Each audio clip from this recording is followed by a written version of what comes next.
말씀을 시작하기에 앞서서요, 여러분들에게 잠깐 부탁드리고자 합니다. 모두 다 눈을 감아주겠습니까?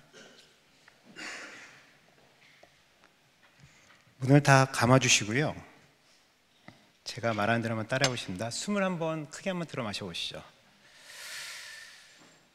그 다음 참았던 숨을 한번 내뱉어 볼까요? 한번 더 해보겠습니다. 들어 마셔 봅시다. 내뱉습니다. 마지막 한 번 더 합니다. 자, 이제 눈을 떠보십시오. 여러분, 지금 제가 방금 눈을 감고 숨을 깊게 들어 마시고 깊게 내뱉으라고 부탁드렸습니다. 여러분, 여러분의 그 지금 들여 마시고 내뱉으신 그 숨결의 그 느낌을 한번 간직해 보십시오. 어떠한 숨을 여러분은 내뱉고 있습니까? 우리가요, 아침에 일어나자마자 눈을 뜨자마자 숨을 들어 마시죠. 그리고 숨을 내뱉습니다. 여러분은 오늘 아침에 어떠한 숨을 내뱉었습니까? 공부하느라 시달리느라 그래서 힘든 그런 숨을 내셨습니까? 아니면 기쁜 그런 숨을 내셨습니까? 아니면 뭔가 후회하는 그런 한숨을 내셨습니까? 우리가 우리의 그 숨을 보면요, 우리의 살아가고 있는 모습을 알 수가 있을 것 같습니다. 근데 오늘 여러 가지 숨결 중에서도요, 여러분 숨을 내쉴 때 간혹가다 우리에게 한탄 같은 소리를 내실 때가 있죠. 예를 들어 여러분들이 어려운 시험을 치는 다음에 수업 시간에 시험을 치르고 나왔을 때, 그렇죠? 잘 못 쳤으면 그런 숨을 쉬죠. 아쉬움을 숨을 쉬죠. 그리고 우리에게 아주 어려운 일이 닥치면요, 숨이 아예 쉬어지질 않습니다. 우리 그걸 어떤 거라고 부르냐면 패닉 어택, 공황장애라고 하죠. 우리가 우리의 숨을 잘 느껴보면, 숨결을 느껴보면 내가 현재 어떠한 모습으로 살아가고 있는지 우리는 알 수가 있습니다. 그런데 오늘은요, 그 숨 중에서도 우리를 힘들게 하는 그런 한숨에 대해서 한번, 깊은 한숨에 대해서 생각해 보도록 하겠습니다. 우리에게 어려운 일 닥치면요, 우리의 숨은요, 아까 말했던 것처럼 깊은 회한의 숨을 내쉽니다. 그리고 우리에게 인생에 있어서요, 어려운 일이 닥치면, 예를 들면 나한테 깊은 상처가 되는 여러 가지 일들이 닥치면, 예를 들면 이별, 죽음, 또 결혼하신 분들은 이혼, 아니면 질병, 이런 여러 가지 닥치면요, 우리의 숨은 굉장히 크고 힘들어집니다. 그래서 오늘은요, 우리의 숨을 거칠게 하고 힘들게 하는 하나의, 우리 인생에 살아가는 하나의 어려움에 얘기하고 싶은데요, 그것은 트라우마입니다. 트라우마는요, 하나의 상처입니다. 내적인 상처일 수도 있고요, 외적인 상처일 수도 있습니다. 근데 우리 기독교를 보면요, 우리 기독교는 어떻게 보면 이 트라우마의 종교라고 할 수도 있습니다. 오늘 우리가 읽었던 요한복음 읽었는데요, 요한복음 9장 22절, 12장 42절, 16장 2절을 보면요, 예수를 따르던 무리들의 공동체는요, 바로 자신들이 같은 민족이었던 유대인들로부터 배척을 당합니다. 그리고 자신들의 삶의 공간이었던 회당으로부터 축출을 당합니다. 초기 기독교인들은 그런 어려움을 겪었습니다. 그뿐만이 아닙니다. 예수님은 어떤 죽음을 당하셨나요? 십자가 위에서 장엄하게 죽으신 게 아닙니다. 십자가 위에서 정말 창피한 죽음을 당하셨습니다. 그의 옷까지는 다 벗겨지고요, 그리고 그의 허리와 그리고 그의 손에는 깊은 상처가 들어갔습니다. 우리에게 있어서 예수님께서 우리에게 보여주신 죽음은 결코 장엄한 죽음이 아니라 정말 상처 덩어리의 그런 죽음이었고, 그 상처를 꽁꽁 안고 살아가는 것이 우리 초기 기독교인들의 모습이었습니다. 여러분의 삶 속에서는 정말 창피한, 아니면 지워버리고 싶은 그런 지긋지긋한 그런 아픔들, 그런 경험들 없습니까? 저는 제 얘기를 잠깐 하려고 하는데요. 저는 아버님이 이제 목회자로서 목회를 하셨는데 제 청년 시절에 청소년 교육이었던 것 같습니다. 목회를 하시다가 많은 사람들에게 오해를 받고 또한 근거 없는 앙설에 교회를 그냥 떠났었던 그런 경험이 있던 것 같습니다. 근데 그 당시 저는 어떤 큰 상처를 받았냐면요, 제가 가장 믿었던 선생님 그리고 내가 가장 좋아했던 친구들로부터 믿음을 받지 못했을 때, 의심을 받았을 때 제 마음속에는 정말 지울 수 없는 상처로 몽들었던 것 같습니다. 그 당시엔 정말 저의 숨이 거칠고 회한에 찼고 그리고 의심에 찬 그런 숨을 내셨던 것 같습니다. 오늘 본문 한번 들어보겠습니다. 오늘 본문 들어가면요, 아까 말씀드렸던 것처럼 초기 기독교인들은요 많은 트라우마를 당했는데 그 예수님께서 죽었다는 것 사실만이 트라우마가 아니었습니다. 더 큰 트라우마가 있었는데요, 그건 뭐냐면 오늘 본문 속에 나오는 마리아에게처럼 예수님이 돌아가셨는데 그리고 예수님을 장사 지내기 위해서 그 무덤에 찾아갔는데 예수님이 없어지셨습니다. 예수님이 누군가가 그 시신을 아마도 훔쳐가 버렸다는 생각할 수밖에 없는 상황이었습니다. 마리아는 베드로와 사랑하는 제자를 같이 동석해서 예수님 무덤에 가서 두 눈으로 보았지만 역시나 그때도 예수님은 계시지 않았습니다. 예수님이 십자가에서 억울하게 죽은 것도 너무나 안타까우고 힘든 일인데 그 예수님의 마지막 모습을, 시신을 수습하기 위해서 찾아갔는데 그 시신이 없습니다. 절망의 순간입니다. 그리고 절망에 빠진 마리아는 예수님을, 시신을 가져간 사람을 오인하고 그 시신이 어디 있냐고 묻습니다. 그러자 예수님께서 마리아에게 드디어 정체를 드러내십니다. 마리아야, 마리아야, 마리아야. 자신을 부르는 그 음성을 듣고서야 마리아는 자기에게 말을 걸으시는 이가 바로 자기가 애타게 쳤던 그 예수님이구나 라는 것을 깨닫게 됩니다. 여러분들 그 시인 중에서 김춘수 씨가 있는데요, 꽃이라는 시가 있지 않습니까? 여러분 제가 여러분 그 수업 들을 때 여러분 이름을 부르면 난감하죠. 선생님께서, 교수님께서 어떤 질문을 던질까. 그래서 제가 이런 얘기를 합니다. 누군가 여러분의 이름을 불러줄 때 행복하십시오. 여러분이 그 상대방에게 의미가 있기 때문에 이름이 불려지는 겁니다. 마리아도 자신을 부르는 그 예수님의 이름, 그 음성을 통해서 드디어 자신의 큰 힘든 것들이 해결되었습니다.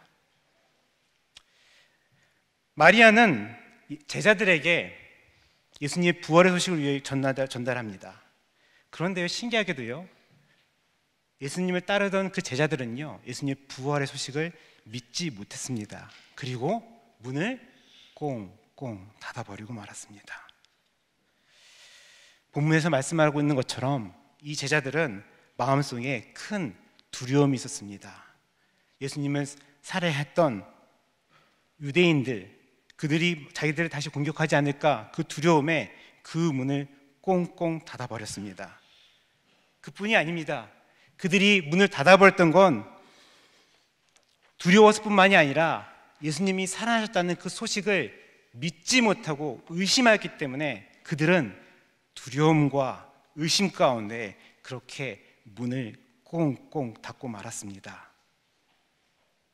여기서 문은요 단순하게 물리적인 문뿐만 아니라 그들의 심리적인 문이기도 합니다. 여기서 문은 바로 제자들과 세상 사이의 깊은 단절을 의미합니다. 여러분에게는, 우리에게는 누구나가 세상과 통하는 문이 있습니다. 혹시 여러분의 그 마음의 문에는 혹시 다른 사람을 향해서 아니면 세상을 향해서 열려 있습니까? 아니면 이 제자들처럼 그렇게 꽁꽁 닫혀 있습니까? 그리고 자신의 문을 한번 잘 관찰해 보십시오. 그 문 가운데 혹시나 누구에게도 얘기하고 싶지 않았던 정말 상처받았던 그 아픈 기억이 도사리고 있지 않습니까? 이렇게 트라우마를 가진 예수님을 따르는 제자들에게 예수님은 다가오십니다. 그리고 그들에게 다가오셔서 말씀하십니다. 평강하라. 그리고 예수님은 놀랍게도요, 그 바로 다음에 자신의 상처를 내어보십니다. 아까 제가 말씀드렸던 것처럼 트라우마라는 것은 그리스어 단어인데요, 그건 상처를 얘기합니다. 외적 상처뿐만 아니라 내적인 상처입니다. 근데 신기하게도 예수님께서는 자신의 가장 내밀했던 그 상처를 제자들에게 보여주십니다. 왜 그랬을까요? 바로 예수님은 내가 너희들이 믿는 십자가에서 사형당했던, 고통당했던 그 예수라는 것을 보여주시기 위해서 자신의 가장 내밀하고 수치스러운 그 상처를 보여주십니다. 그리고 그 제자들에게 다시 평강하라고 말씀하십니다. 아까 말씀드렸듯이 우리는 살아가며 크고 작은 상처를 갖고 살아갑니다. 트라우마를 갖고 살아갑니다. 그렇다면 우리가 갖고 있는 이 상처를 어떻게 극복할 수 있습니까? 제 생각에는요, 인간의 힘으로는 참 힘든 것 같습니다. 아마도 이 트라우마에 대한 가장 큰 약은요, 아마 깊은 이해와 또한 깊은 이해에서 나오는 또한 사랑일 것입니다. 여러분, 사랑 중에서 최고의 사랑은 무엇입니까? 그리고 최고의 사랑은 언제 우리가 경험할 수 있습니까? 흔히들 최고의 사랑은 내 인생이 최상의 상황일 때 경험할 수 있다고 우리는 착각하고 살아갑니다. 하지만 최고의 사랑, 가장 순결한 사랑은 우리의 인생이 최상일 때가 아니라 오히려 최악일 때 경험할 수 있습니다. 여러분이 겪었던 여러 가지 사랑 중에서 많은 사랑이 있겠지만 아마도 부모님에 대한 사랑을 우리가 잊을 수가 없죠. 여러분의 부모님의 사랑을 느꼈을 때 여러분 혹은 부모님께서 건강하시고 돈 잘 버시고 아무런 문제 없을 때 그 사랑을 온전히 더 느낍니까? 아니면 내 부모님이 정말 힘들고 어려운 가운데서도 나를 지극정성으로 돌보실 때 여러분 부모님의 사랑을 느끼십니까? 최고의 사랑은, 최선의 사랑은 우리의 인생길이 어려울 때, 척박할 때, 가진 것이 없을 때 우리에게 더 다가오는지도 모릅니다. 예수님은요, 바로 자신이 없어서, 자신이 떠나버려서 힘들어하는 제자들을 만났을 때 자신의 가장 깊은 외적인 그리고 내면적인 상처를 그 제자들에게 보여주십니다. 자신의 상처를 보여줌으로써 상대방을 회복시키는 것입니다. 그러기에 제자들은 안도할 수 있었고 안심할 수 있었고 예수님을 다시 따를 수 있었고 그 마음 가운데 불안을 물리치며 평안을 가질 수가 있었습니다. 여러분에게 있어서 최선의 사랑은 무엇입니까? 제가 경험했던 최선의 사랑, 저는 어머니의 사랑을 잊을 수가 없습니다. 제가 지난 학기에 안시학기를 갔었는데요, 정말 갑자기 어머니의 그 부음을 듣고 아프시다는 소식을 듣고 한국에 돌아왔고 며칠 안 지나서 어머니가 돌아가셨습니다. 병상에 누워있는 어머니의 모습을 보면서 그리고 그 호흡이 쉬어지지 않는 그 모습을 통해서 많은 것을 느꼈던 것 같습니다. 그리고 그런 상상을 해봤습니다. 우리에게 큰 상처는 우리가 사랑하는 그 존재가 우리를 떠나갈 때 우리는 뒤늦게서야 깨닫는 것 같습니다. 그리고 제가 어머니가 돌아가신 이후에 어머니가 평상시에 커피를 마시지 마라 그러시길래 뭘 할 수 있을까 그래서 커피를 안 마시기 시작하고 차를 좀 마십니다. 그러니까 어떤 분이 그러세요? 청개구리 같다고. 청개구리가 된 거 맞는 것 같습니다. 근데 제가 하나 깨달은 건 참 인생은 묘하다. 우리에게 모든 것이 주어졌을 때, 우리에게 많은 것 주실 때 우리는 깨닫지 못하고, 우리에게 소중한 것이 날아갔을 때 우리는 드디어 그걸 깨닫는구나. 여러분들은 아마 많은 사랑을 받으며 지금 살아가고 있을지 모릅니다. 근데 여러분 마음속에는 어쩌면 불만과 불평과 불안이 있을지 모릅니다. 하지만 눈을 감고 다시 한번 생각해 보십시오. 나를 둘러싼 사람들을 생각해 보시며 나를 둘러싼 그 사람들의 마음을 한번 생각해 보십시오. 다시 본문으로 들어갑니다. 예수님께서는 제자들을 안심시킨 이후에, 평강하러 말씀하신 이후에 그들에게 새로운 숨을 줍니다. 여러분, 우리가 마시는 이 숨은요, 우리가 어떠한 공기냐에 따라서 우리에게 다른 의미로 다가오는데요, 만약 우리가 매연 같은 공기를 매일같이 마신다면 우리의 숨은 나빠지죠. 근데 우리가 숲이 주는, 자연이 주는 상쾌한 공기를 매일 마신다면 우리의 숨은 굉장히 건강해지고 밝아지겠죠. 예수님께서 제자들에게 평강하라고 말씀하신 후에 그들에게 예수님의 숨결을 불어 넣습니다. 흔히 이 숨결을 태초에 하나님께서 인간을 창조하시고 인간에게 불어넣었던 그 숨결에 동일한 사건이 일어났다고들 많은 사람들은 해석합니다. 근데 저는 그런 생각을 해봤습니다. 이 모든 말씀을 전하면서, 그리고 이 설교 말씀을 끝맺으면서 그런 생각을 해봤습니다. 숨을 들어 마신다는 것, 그것도 타인의 숨을 들어 마신다는 것, 너무나 각별한 일 아닙니까? 제가 생각해 볼 때요, 타인의 숨결을 들어 마실 수 있는 관계는요, 보통의 관계가 아닙니다. 아마 우리가 처음으로 경험할 수 있는 타인의 숨결을 경험하는 건 누구의 숨결이었을까요? 제 생각에는 엄마의 숨결이었던 것 같습니다.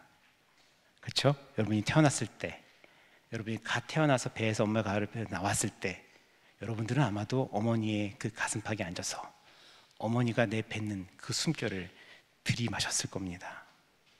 그리고 또 자라다 보면 커서 성인이 돼서 누군가를 만나게 되고 사랑에 빠지면 그 타인의 숨결을 내 숨결 마냥 또한 마시게 됩니다. 여러분에게 상처를 입으신 예수님께서 다가오십니다. 그리고 여러분께 그 내밀한 깊은 그분의 상처를 다 이겨낸 사랑의 숨결을 여러분에게 다시 내어 뱉습니다. 사랑의 숨, 생명의 숨, 평화의 숨이 우리 마음과 몸속으로 들어옵니다. 우리 마음속에 있는 불안과 두려움과 분노를 모두 물리치시고 예수님께서 우리에게 허락하신 사랑의 숨, 생명의 숨, 평화의 숨이 여러분의 깃들기를 간구합니다. 기도하시겠습니다. 하나님 감사합니다. 오늘 말씀을 통하여서 우리 인생길 가운데 우리가 어려울 때, 우리가 힘들 때 깊은 상처로 우리는 세상을 피하고 세상의 문을 닫습니다. 그러나 우리보다 더 깊은 상처를 받으신 주님께서 우리에게 다가오십니다. 그리고 우리에게 당신의 상처를 보이시면서 우리에게 평화를 허락하십니다. 주님, 우리의 마음 문을 열고 주님이 주시는 사랑의 숨, 생명의 숨, 평화의 숨을 들어 마시게 하여 주셨고 우리와 세상 사이에 가로막힌 닫혀진 문을 활짝 열고 세상을 향해 주님의 사랑을 전할 수 있는 주님의 일꾼들로 우리를 축복하여 주시옵소서. 우리에게 성령의 선물, 성령을 선물로 허락하시옵소서. 이 모든 말씀을 주 예수님 이름으로 기도했습니다. 아멘.